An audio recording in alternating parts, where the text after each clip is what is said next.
How to freeze your Amex card. Hey everyone, welcome back to another tutorial video. In today's video, I'll show you how you can freeze or unfreeze your Amex card. So to do that, first of all, open the Amex app on your mobile device and then simply log into your account. Now once you've logged in, your homepage will look somewhat like this, where you'll have to basically go to the accounts tab on the bottom right corner of your screen.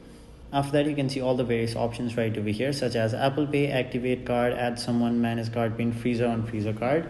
Simply tap on it and then you'll have to basically choose which card you'd like to freeze. Now you can see the descriptions over here.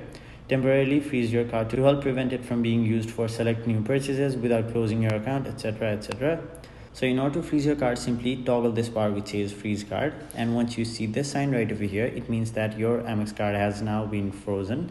Now you won't be able to use this card for purchases. So in order to unfreeze this, basically go to the same page, and once you untoggle this bar, you'll have successfully unfrozen your Amex card.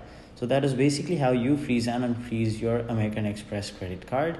That was it for this video. Hope this video was helpful to you guys, and if it was, make sure you like this video and subscribe to our channel so that you don't miss out on further videos such as these.